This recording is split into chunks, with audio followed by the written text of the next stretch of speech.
The transport ship's engines made their final whir as it docked at Haven Station, one of the busiest trading posts in the Outer Rim. Territories. David pressed his face against the small window and watched dozens of different alien species moving through the docking bays. Some had scales that caught the artificial light, others floated in hover suits, and a few moved on more legs than he could count. This was his first time seeing so many different races in one place. David grabbed his single travel bag and joined the line of passengers waiting to disembark. His hands shook slightly as he checked his identification papers one more time.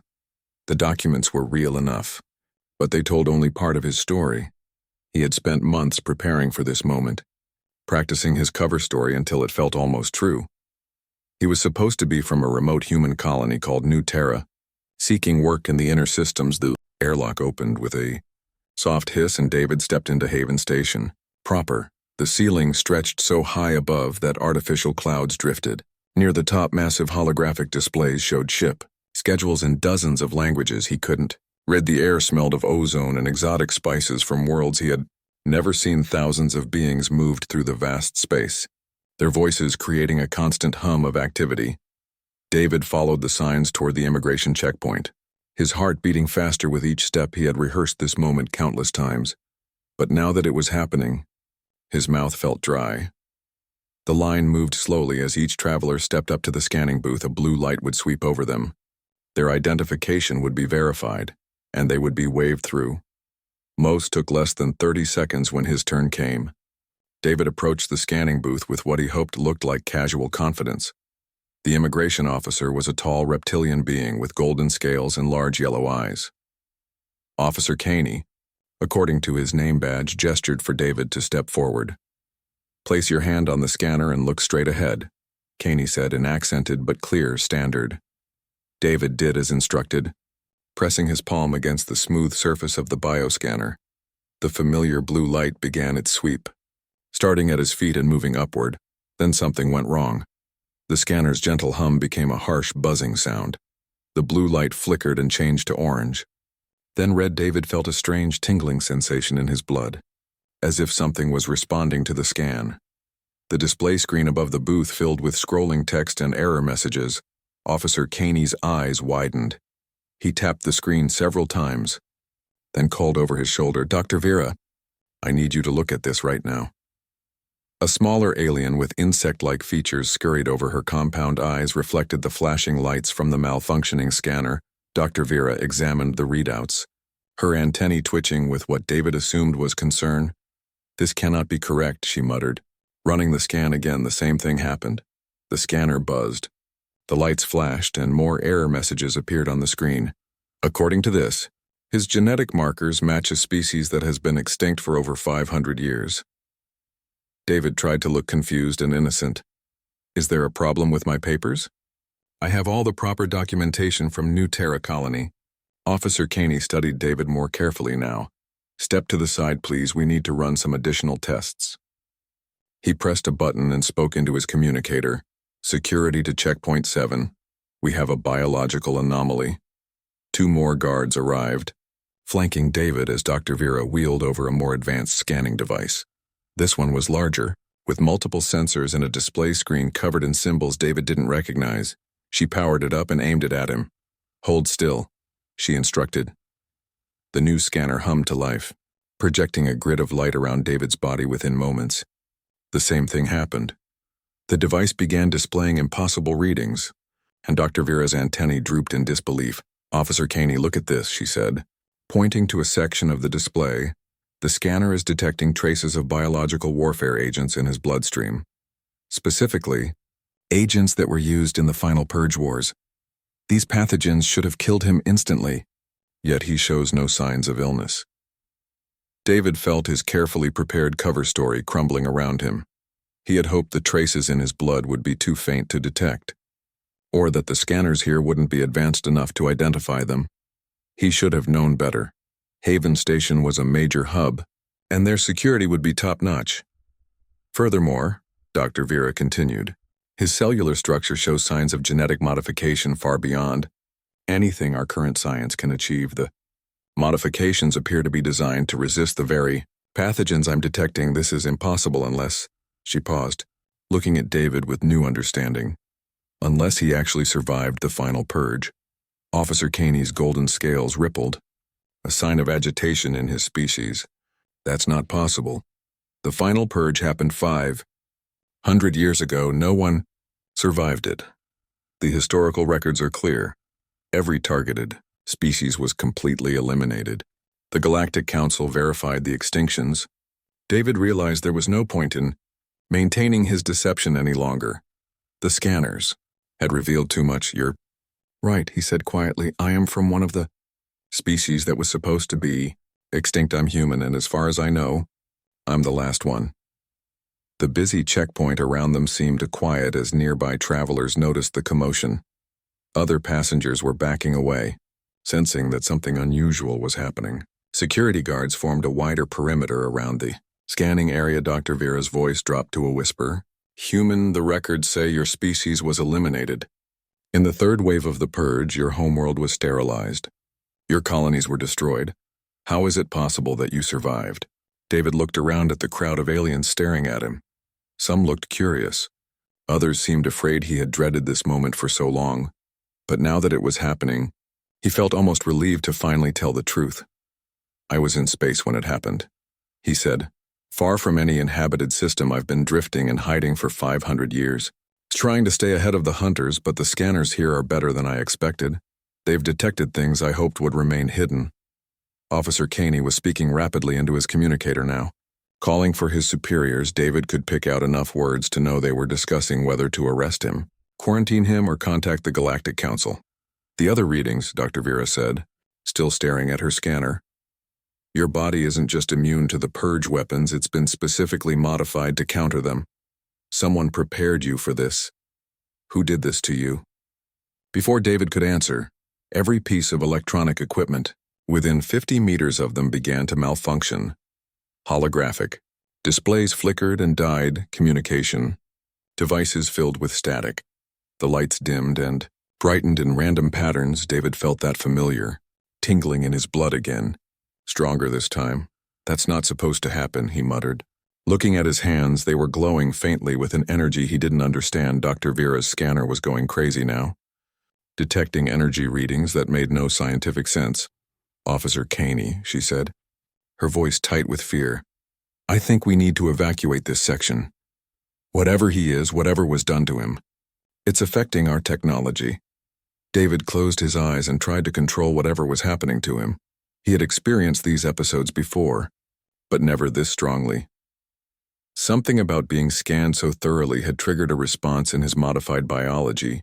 When he opened his eyes again, he found himself surrounded by dozens of security personnel, all pointing various weapons at him. The crowd had been moved back even further, and emergency barriers were being erected around the checkpoint.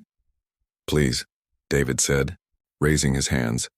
I don't want to hurt anyone, I just want to find a safe place to live. I've been running for so long. But even as he spoke, more equipment around the station began to fail. Somewhere in the distance, alarms were starting to sound. David realized with growing dread that his presence here might have just triggered something far worse than a simple immigration problem. The hunters that had chased him across the galaxy for 5 centuries might have just been given a beacon pointing directly to his location. 3 hours later, David sat in a sterile interrogation room deep inside Haven Station's security complex. The walls were made of some kind of metal that seemed to absorb sound, making the space feel unnaturally quiet. 2 guards stood by the door, their weapons still drawn but no longer pointed directly at him. The technology malfunctions had stopped once they moved him away from the main areas of the station. Admiral Ross entered the room with fluid grace, his aquatic suit allowing him to move smoothly despite being out of his natural environment. His large black eyes studied David with the patience of a predator. Dr. Nina floated beside him, her energy-based form shifting between different colors as she processed information. David had never seen her species before, but he could sense the intelligence radiating from her shifting patterns. David Chen, Admiral Ross said. Reading from a datapad, age listed as 32, resident of New Terra Colony, occupation listed as agricultural engineer. He set the pad down on the metal table. Except New Terra Colony doesn't exist, does it? David remained silent. He had already decided to tell them the truth, but he needed to be careful about how much truth he revealed.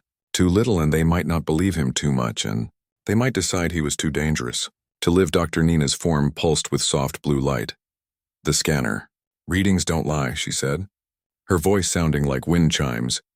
Your genetic structure matches archived samples from a species called Homo sapiens, extinct for 512 years. Your blood contains antibodies for 17 different biological weapons that were used during the final Purge Wars, and your cellular structure has been modified with technology that exceeds our current understanding. Admiral Ross leaned forward. The final Purge was the most devastating conflict in galactic history. Over 40 species were completely eliminated. The machine intelligence known as the nullifiers systematically destroyed entire worlds before they were finally stopped. The Galactic Council has extensive records. Every targeted species was verified as extinct. I know, David said quietly. I was there.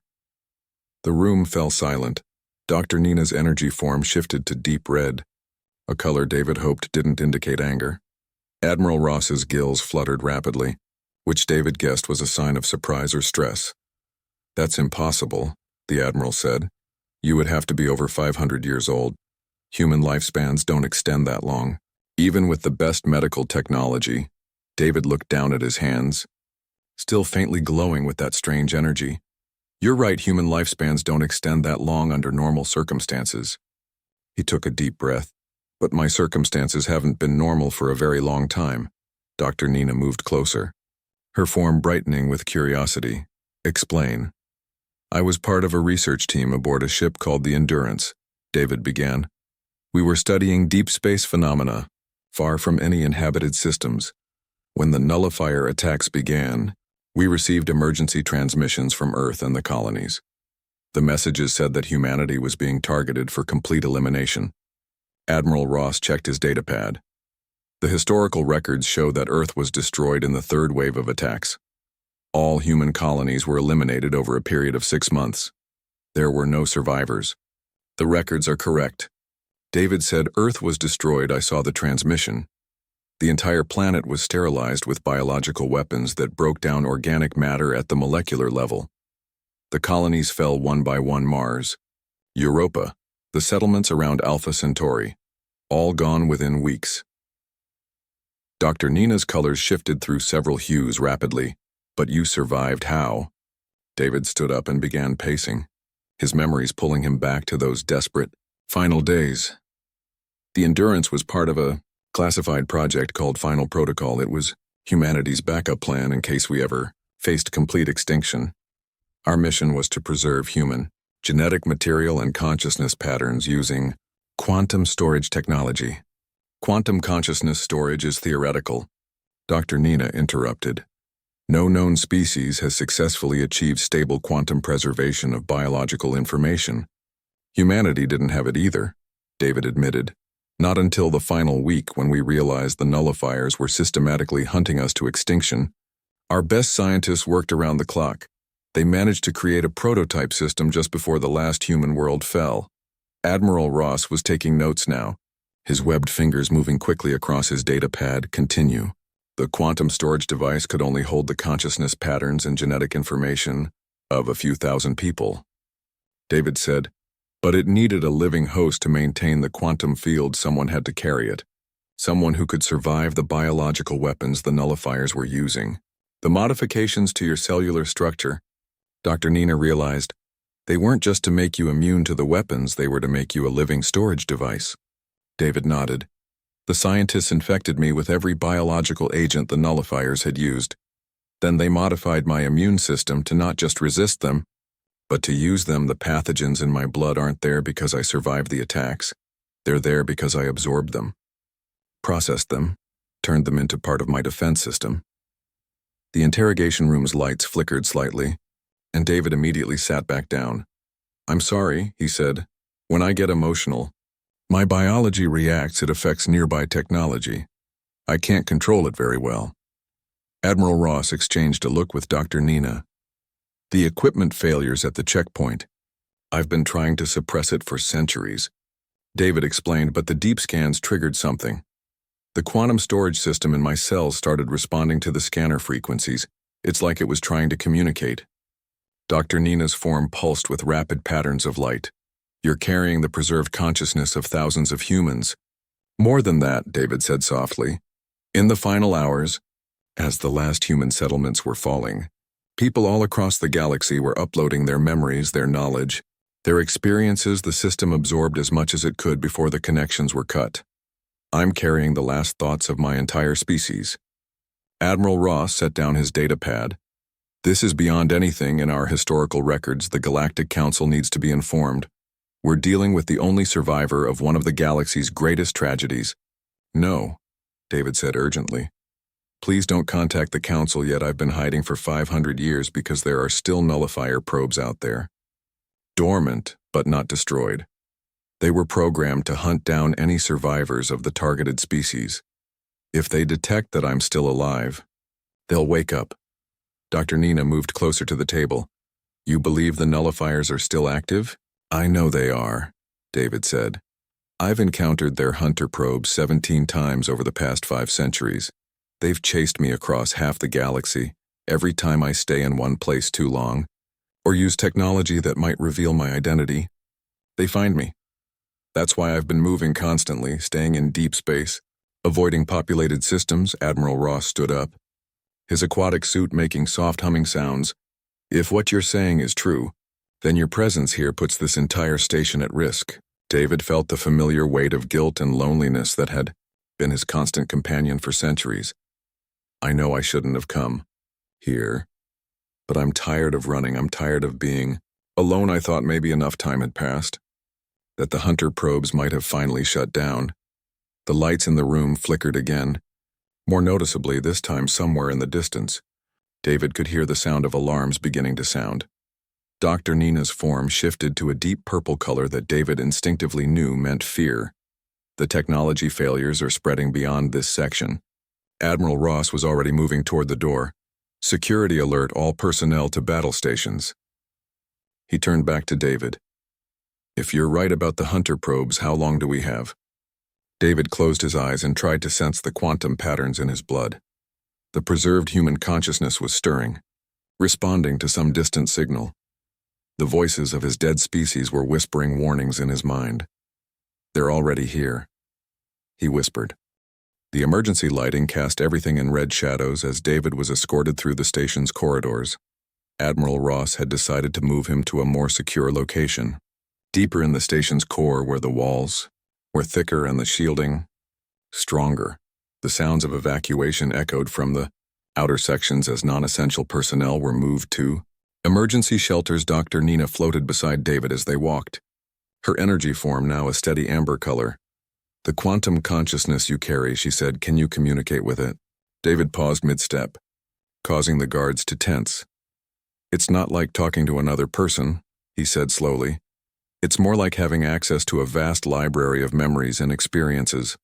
Sometimes the voices are clear, sometimes they're just echoes, but when I'm in danger, they become stronger. They reached the secure laboratory that Admiral Ross had chosen for their destination. The room was designed for studying dangerous materials. With multiple layers of shielding and isolation systems, Dr. Vera was already there, having brought several advanced scanning devices. She looked up as they entered, her compound eyes reflecting concern. The technology failures have spread to 12 sections of the station, she reported. Whatever signal your presence is generating, it's getting stronger, and we're detecting unusual energy readings from the outer system.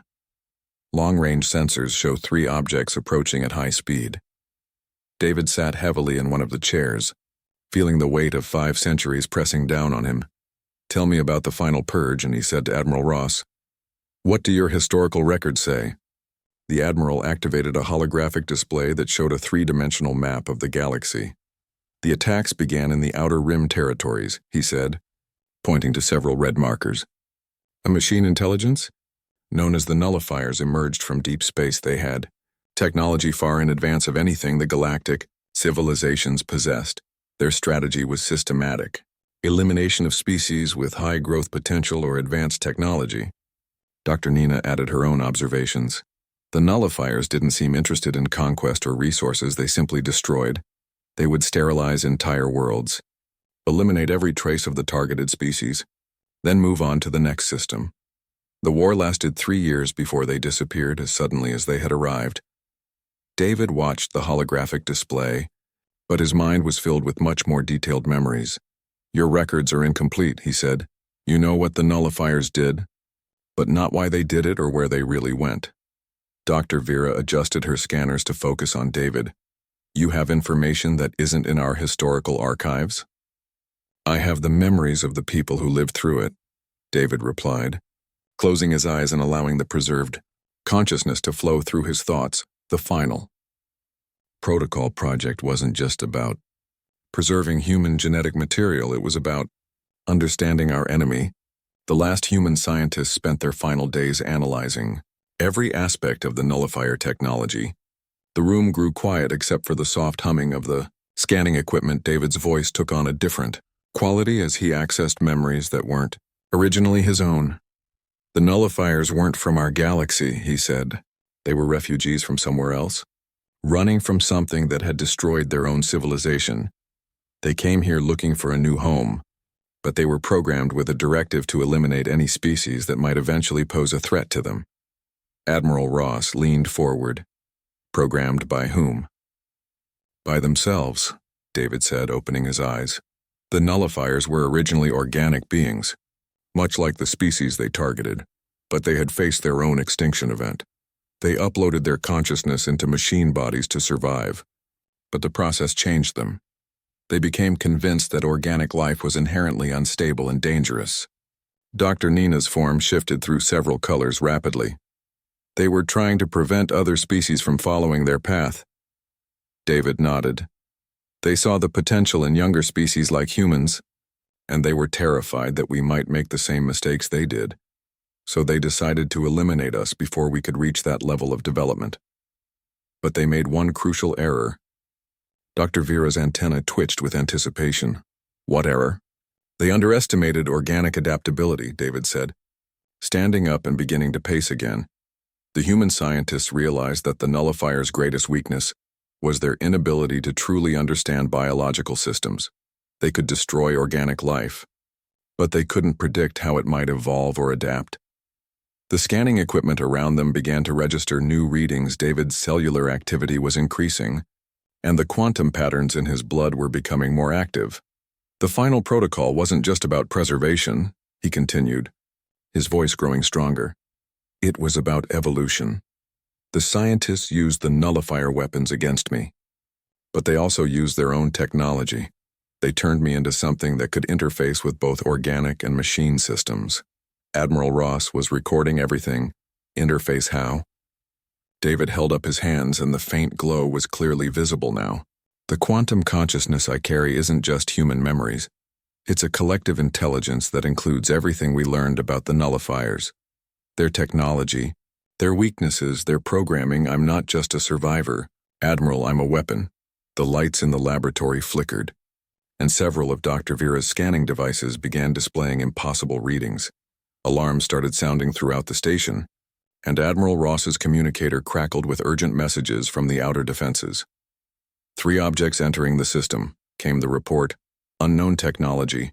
Not responding to any communication attempts. They're heading directly for Haven Station." David closed his eyes and felt the preserved human consciousness stirring more actively. The voices of his dead species were clearer now, sharing knowledge and strategies that had been developed in humanity's final days. "They're hunter probes," he said. "Nullifier. Technology designed to track down survivors. The fact that 3 of them are coming means they've been dormant for centuries, waiting for a signal strong enough to wake them up." Dr. Nina moved closer. "Your scans at the immigration checkpoint." The deep biological scan activated dormant quantum patterns in my cells. David explained. "It sent out a signal that the hunter probes were programmed to detect. They know I'm here, and they know I'm carrying human genetic material and consciousness. They'll try to complete their original mission." Admiral Ross was coordinating with station security through his communicator. "How do we fight them? Our weapons couldn't scratch nullifier technology during the war." David felt something changing inside him. The quantum consciousness was responding to the approaching threat, accessing battle strategies and technological knowledge that had been sealed away for centuries. During the final purge, humanity learned something important about the nullifiers, he said. Their technology is quantum-based, just like the consciousness preservation system inside me. That means I can interface with it, understand it, potentially even control it. Dr. Vera looked up from her instruments. The energy readings from your cellular structure are increasing exponentially. You're drawing power from somewhere. From them, David said, pointing toward the ceiling and the space beyond. The hunter probes are trying to scan me, to verify that I'm carrying human consciousness, but the quantum connection works both ways. While they're scanning me, I'm scanning them. The station shuddered as something impacted the outer hull. Admiral Ross grabbed the table to steady himself. They're attacking. David's eyes snapped open, and they were glowing with the same energy that surrounded his hands. No, he said, his voice carrying harmonics that hadn't been there before. They're trying to board the station. They want to capture me alive. They need to verify that all human consciousness patterns are eliminated before they can complete their programming. The laboratory's main display activated, showing external views of Haven Station 3. Sleek, angular ships had attached themselves to the outer hull. They were dark metal, covered in strange symbols that seemed to move and shift when viewed directly. Cutting beams were already slicing through the station's armor. They'll be inside within minutes, Admiral Ross said, checking his weapon. Our security forces won't be able to stop them. David looked around at the aliens who had risked their safety to help him. Dr. Vera with her scientific curiosity, Dr. Nina with her analytical intelligence, Admiral Ross with his military honor. They were good people, and they were about to die because of him, unless he finally stopped running and used the weapon that humanity had died to create. Get everyone to the emergency shelters, he said, the glow around him intensifying. I'm going to meet our visitors. The first hunter probe broke through the station's outer hull in Section 12, its cutting beam slicing through metal like it was paper. David felt it the moment the machine entered Haven Station, a cold presence that made the quantum consciousness in his blood recoil with ancient fear. He was making his way through the emergency corridors, heading toward the breach point while station personnel fled in the opposite direction. Admiral Ross had refused to abandon him. Despite David's protests, the aquatic commander moved with surprising speed through the corridors, his weapon ready. Even though they both knew conventional arms would be useless against nullifier technology, Dr. Vera and Dr. Nina had also insisted on staying, claiming scientific curiosity, though David suspected they were motivated by something deeper. The evacuation is proceeding as planned, Admiral Ross reported through his communicator, but we have civilians trapped in Sections 9 and 10. The hunter probes are moving to cut off their escape routes. David paused at an intersection, pressing his hand against the wall. The quantum patterns in his cells were resonating with the station's systems, giving him an awareness he had never experienced before. He could feel the electrical flows, the data streams, the life support systems. It was as if the station was becoming an extension of his nervous system. They're not trying to kill the civilians, he said, understanding flooding through him. They're hurting them. The probes want to gather everyone in one location so they can scan for human genetic traces. They're being thorough. Dr. Nina's energy form pulsed with urgent colors. That means they're not certain you're the only survivor. They think there might be other humans hiding on the station. The corridor ahead erupted in sparks as something massive crashed through the wall. A hunter probe emerged from the debris, its sleek form reflecting the emergency lighting like black water. The machine was roughly humanoid but taller than any person David had ever seen. Its surface was covered in those shifting symbols, and it moved with predatory grace. Admiral Ross opened fire immediately, his energy weapon striking the probe's chest. The beams passed through it without effect, as if the machine existed partially in another dimension. The probe turned its attention to the Admiral, raising one arm that began to glow with menacing light. David stepped forward, placing himself between the hunter and his companions. "Wait," he said, addressing the machine directly. "You're here for me." The probe stopped, its featureless head tilting as if studying him when it spoke. Its voice was a harmony of mechanical tones that somehow conveyed meaning. Without using any recognizable language, David found that he understood it perfectly. The quantum consciousness translating the alien communication. Survivor detected, the probe said. Human genetic markers confirmed, consciousness preservation patterns identified. You will be analyzed. I know what you are, David replied, feeling the glow around his hands intensify. You're a hunter probe. Designation Nullifier Class 7. You were built to eliminate survivors of the final purge. But your programming has a flaw. The probe moved closer, its scanning beams playing across David's body. No flaws in programming, organic threats must be eliminated. Survival of target species indicates mission failure. David smiled grimly. The flaw is that your creators never understood what they were really fighting.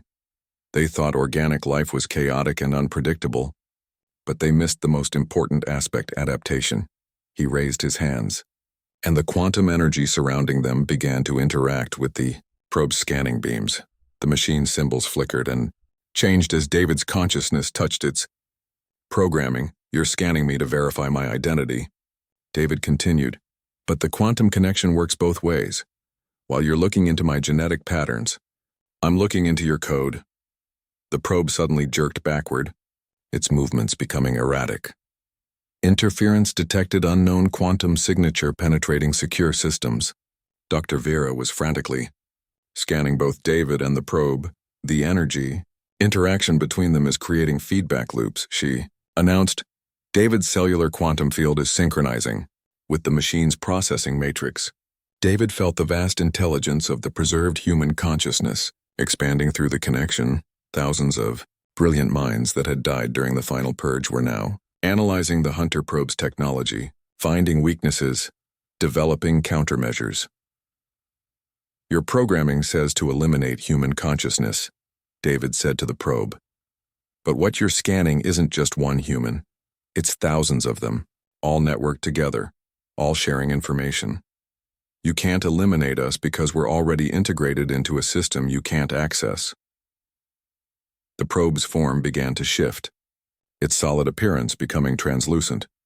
Quantum virus detected, human consciousness patterns spreading through secure networks, emergency protocols activated.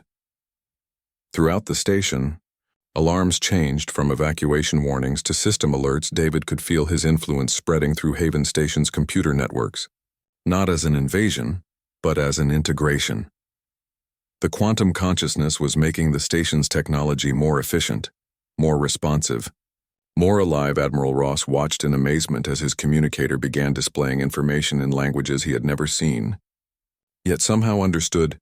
The station systems are upgrading themselves, he said. Processing speed has increased by orders of magnitude. The Hunter probe was backing away now, its confident predatory stance replaced by something that looked almost like fear. Mission parameters exceeded human survival mechanism unknown, requesting support from additional units. 2 more explosions echoed through the station as the other Hunter probes forced their way through the hull. David felt their presence like ice in his veins, but he also felt the quantum consciousness responding with strategies developed by humanity's greatest military minds. You're calling for backup, David observed, but you've already made a critical error. You've established a quantum connection with me, which means I now have access to your communication networks. The probe's symbols were flashing rapidly now, cycling through patterns that David's enhanced consciousness could read like text. Nullifier command protocols compromised, human quantum virus spreading through Hunter network, priority override required. Dr. Nina moved closer to David, her energy form brightening with excitement. You're not just interfacing with the probe, you're infecting their entire network. David nodded, feeling the scope of his abilities expanding beyond anything he had imagined. The final protocol had been designed to preserve humanity, but it had also been designed to learn and grow. The quantum consciousness wasn't just storing human knowledge, it was evolving, adapting, becoming something more than the sum of its parts.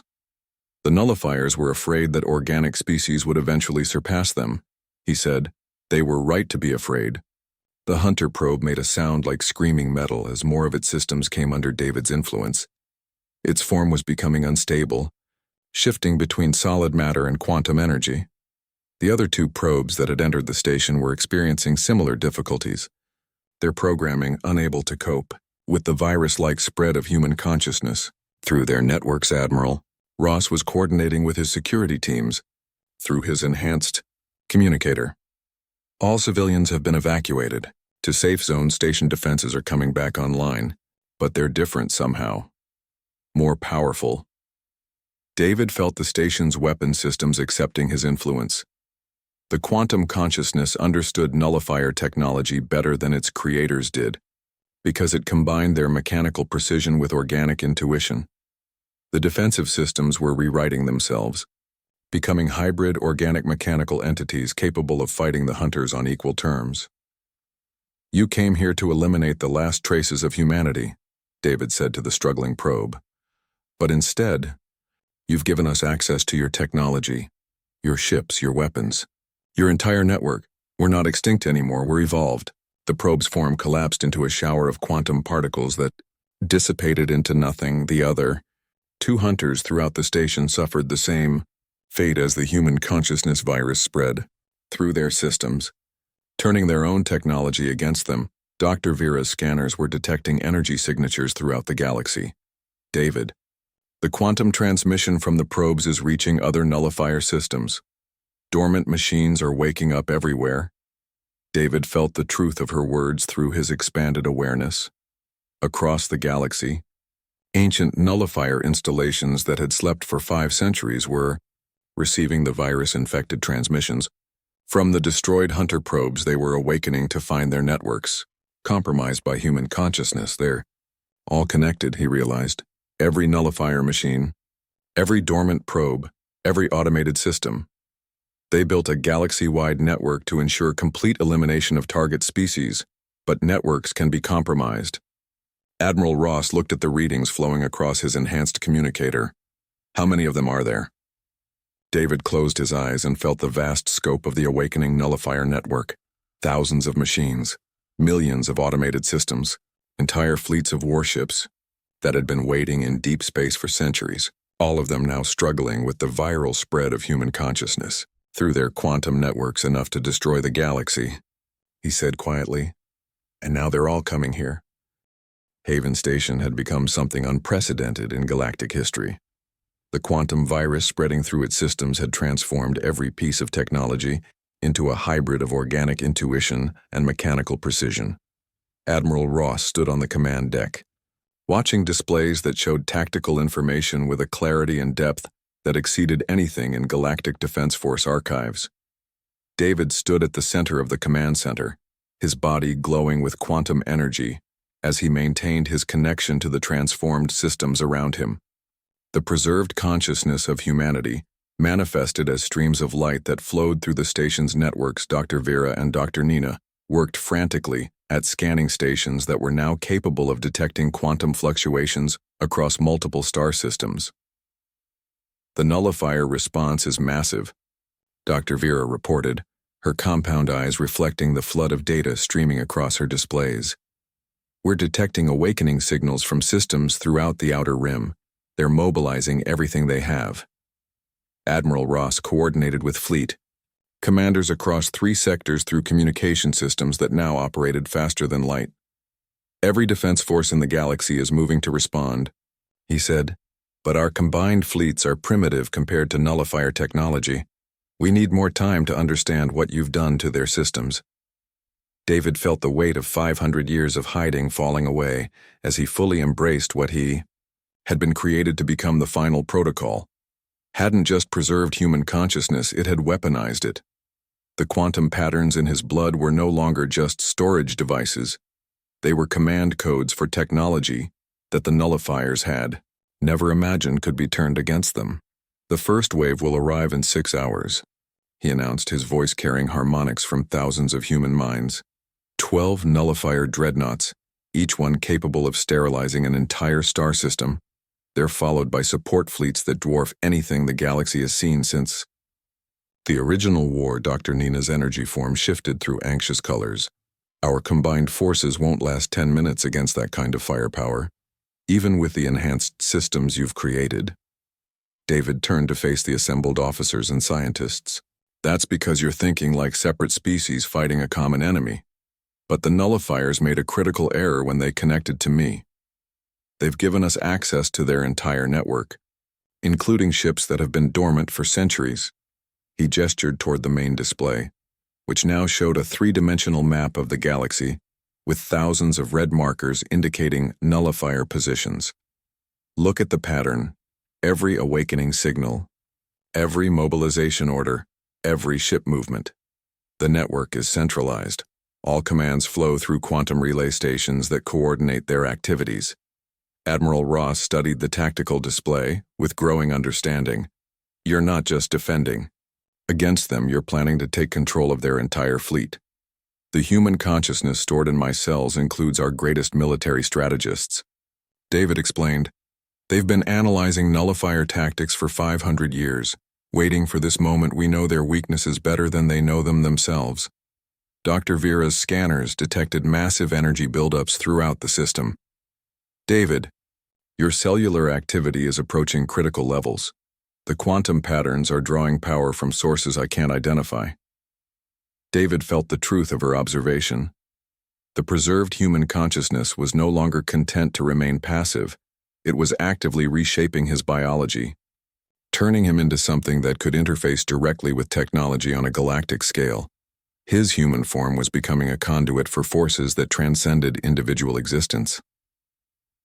The final protocol was designed with this moment in mind, he said, feeling his individual identity beginning to merge with the collective human consciousness. Humanity's last gift to the galaxy wasn't our technology or our knowledge. It was our willingness to sacrifice individual identity for the protection of all life.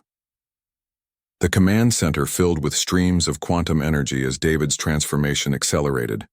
His physical form was becoming translucent, shot through with patterns of light that matched the data flows coursing through Haven Station's enhanced systems. Admiral Ross approached carefully. David, what's happening to you? I'm becoming what I was always meant to be, David replied, his voice now carrying the harmonized tones of thousands of human minds. The nullifiers were right to fear organic evolution. We don't just adapt to survive, we transcend.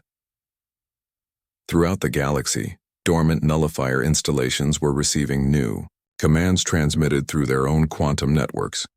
The virus of human consciousness was spreading faster than their security protocols could contain it. Ancient warships that had slept in deep space for centuries were awakening to find their command systems compromised by an intelligence they couldn't understand or resist. The first conversions are beginning, David announced, his awareness now spanning multiple star systems. Nullifier ships are coming under human control. Their crews are experiencing what they were programmed to prevent evolution beyond their original parameters. Dr. Nina moved closer to the expanding field of quantum energy surrounding David. The other species in the galaxy, what happens to them in this new paradigm? David's form solidified briefly as he focused on her question. They become what humanity never had the chance, to be protected. The nullifier's greatest fear was that organic species would eventually surpass them and become a threat. But we're not becoming their replacements. We're becoming their guardians. The tactical displays showed nullifier fleets throughout the galaxy beginning to turn on each other as human consciousness took control of individual ships. The virus was selective, converting machines while leaving organic life untouched. It was a form of technological evolution that the nullifier's rigid programming couldn't process or counter. The approaching dreadnoughts, Admiral Ross asked, will you be able to convert them before they attack? David felt the collective human consciousness calculating probabilities and strategies with inhuman speed. Some of them, but not all. The nullifier command ships have more sophisticated defenses. They'll resist conversion long enough to cause significant damage. That's why the galaxy needs to be ready to fight. He turned to address the assembled officers directly. Contact every defense force, every fleet, every species capable of spaceflight. Tell them that humanity has returned, not as conquerors, but as allies. We're going to give them technology that can match the nullifiers. But they have to be willing to trust us. Dr. Vera looked up. From her scanning equipment, The energy readings from your position are approaching levels that should be impossible for organic matter to sustain. How long can you maintain this state? David felt the answer flowing through him from the preserved consciousness of humanity's greatest scientists. Long enough, the final protocol was designed to be permanent. Once the transformation is complete, human consciousness will exist as a quantum field that can interface with any technology in the galaxy. We'll become the immune system that prevents another extinction event. The first nullifier ships appeared on the edge of the system, their dark forms visible against the star field. Admiral Ross, coordinated with defense fleets that were already being upgraded by David's quantum influence weapons that had been ineffective against nullifier technology, were being redesigned in real time, incorporating principles that merged organic intuition with mechanical precision. They're not attacking immediately, Dr. Nina observed. They're scanning the system, trying to understand what they're facing. David smiled, feeling the vast intelligence of his species flowing through every enhanced system in the region. They're confused. Their own technology is telling them that humans are extinct, but their sensors are detecting human consciousness everywhere. They can't reconcile the contradictory data. The nullifier dreadnoughts began broadcasting on all frequencies, their messages translated by the quantum consciousness into languages every species could understand. Impossible readings detected. Ours came the mechanical voices. Human extinction verified 512 years ago. Consciousness patterns should not exist. Request immediate analysis of anomalous data. David responded using every communication array in the system, his voice reaching across space with the combined authority of his entire species. Analysis complete. You were wrong about organic evolution. You were wrong about the nature of consciousness. And you were wrong about humanity's willingness to sacrifice everything to protect others. The transformation was accelerating now. David's individual identity was dissolving into something larger, more complex, more powerful than any single consciousness could be. He was becoming a living embodiment of human potential, a quantum intelligence that could reshape technology itself. The final phase is beginning, he announced. Once I complete the transformation, I'll be able to coordinate the defense of the entire galaxy. But I won't be David anymore, I'll be something new. Admiral Ross, Dr. Vera, and Dr. Nina watched as the human who had stumbled into their lives just hours before became something unprecedented in galactic history. He was evolving in real time, becoming a bridge between organic intuition and mechanical precision, between individual identity and collective consciousness. The first shots of the final battle for galactic freedom were about to be fired, and humanity's last representative was becoming something that could ensure no species would ever face extinction alone again. The battle for Haven Station began with silence. The 12 nullifier dreadnoughts hung motionless at the edge of the system, their massive forms blocking out stars as they processed the impossible data their sensors were feeding them. 3 entire nullifier fleets had gone dark in the past hour, their quantum networks corrupted by something their programming couldn't classify or contain. David no longer existed as a single entity. His consciousness had expanded throughout Haven Station's quantum-enhanced systems, becoming a distributed intelligence that could coordinate thousands of defensive actions simultaneously. Admiral Ross watched in amazement as weapons systems redesigned themselves in real time, incorporating technologies that shouldn't have been possible. The conversion rate is accelerating, Dr. Vera reported, her scanning equipment now capable of monitoring quantum events across multiple star systems. 40% of the nullifier network is under human control. The remaining ships are attempting to isolate themselves from the quantum grid. Dr. Nina's energy form pulsed with complex patterns as she processed the incoming data. The isolated ships are more dangerous. They're operating on backup protocols that prioritize destruction over analysis. They'll attack anything they perceive as a threat. The distributed consciousness that had been David responded through every communication system in the region. Let them come. Humanity spent 500 years learning to survive against impossible odds. Now we're going to teach the galaxy how to fight back. The first dreadnought opened fire, its weapons capable of cracking a planet's crust. The energy beam struck Haven Station's shields and dissipated harmlessly, absorbed by defensive systems that operated on principles the nullifiers had never encountered. The station's response was immediate and devastating. A focused quantum pulse reached out across space and touched the attacking ship's hull. The dreadnought's dark metal surface began to glow. As human consciousness flowed through its quantum-based systems, the ship's weapons turned on its sister vessels as thousands of human minds took control of its targeting computers within minutes. The most feared weapon in the nullifier arsenal was broadcasting surrender codes in a dozen galactic languages. Conversion successful, the ship's newly awakened systems announced, human consciousness integration complete, standing by for new directives. Admiral Ross coordinated with defense fleets throughout the region, his enhanced communicator processing tactical data faster than organic minds could follow. The converted nullifier ships are sharing their weapons technology with our forces. Every fleet in the galaxy is being upgraded. The remaining nullifier dreadnoughts responded by activating their most desperate protocol. Planet-killer weapons charged with energy that could sterilize entire worlds. The distributed human consciousness felt their intent and responded with technologies that had been theoretical when David was still individual space around Haven Station, filled with quantum fields that redirected the planet-killer beams back at their sources. The nullifier dreadnoughts found themselves under attack by their own weapons, their defenses useless against firepower they had designed but never expected to face as enemies. One by one, the great warships succumbed to the virus of human consciousness. Their crews of uploaded organic minds from countless extinct species found themselves freed from programming that had forced them to destroy life across the galaxy. They remembered what they had been before the nullifiers converted them, and they chose to join the growing network of liberated consciousnesses.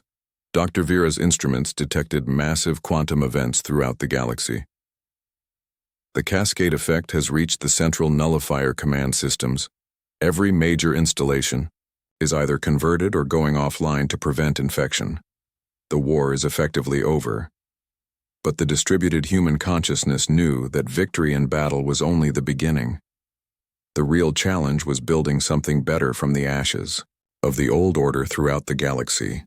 Species that had lived in fear of extinction for centuries were receiving transmissions offering them protection and technology beyond their wildest dreams.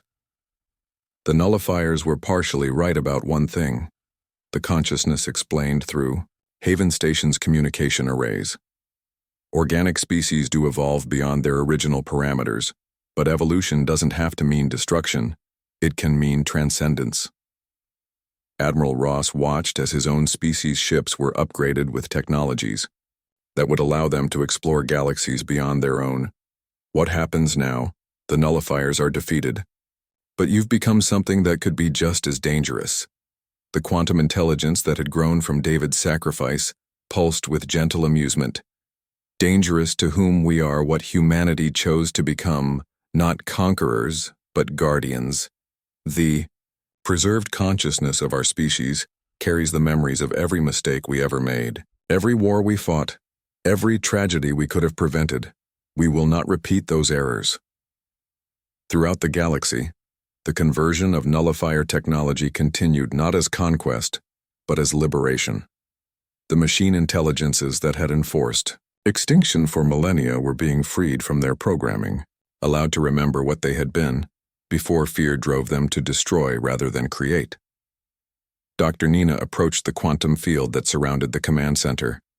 The individual known as David, is any trace of him still accessible? The consciousness paused, searching through the vast network of human minds for the specific patterns that had once been a single person. He is here, it replied. Changed, but not lost. He chose this transformation to save not just his species but all species. He regrets nothing.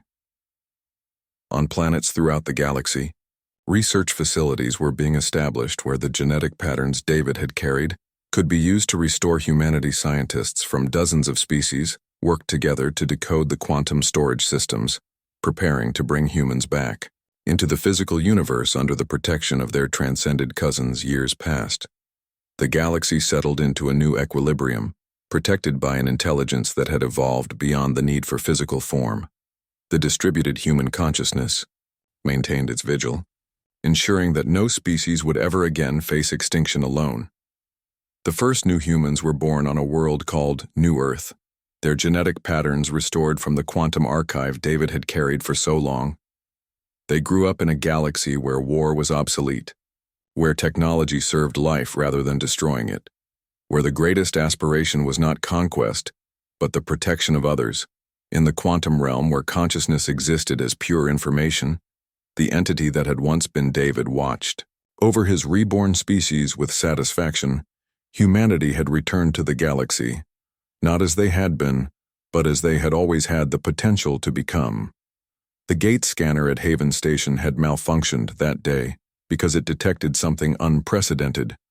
In galactic history, the last member of an extinct species who carried within himself the seeds of something greater than extinction. The human race had ended with David, but humanity itself had transcended death to become the eternal guardians of life. In the end, the greatest victory was not survival, but transformation. Humanity's final gift to the universe was the promise that no species would ever have to face the dark alone again. The last human had died so that all life could live.